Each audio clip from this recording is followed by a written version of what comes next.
Hi everyone, in front of me I've got Nubia Flip and let me share with you how to clear the browser on this device. So let's start with opening the browser. In my case it will be Google Chrome, and now all you have to do is to tap on the three dots icon in the right upper corner.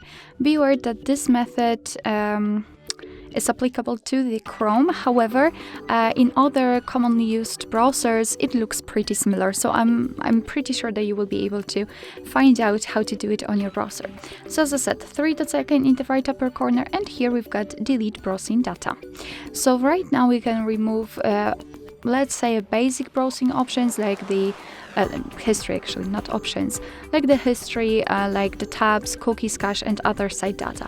We can change the time range here from last 15 minutes to, for example, all time, and then tap on delete data.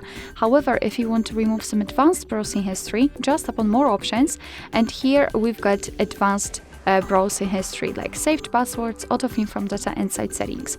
If you want to remove something, make sure that it is marked. As you can see, I will remove everything.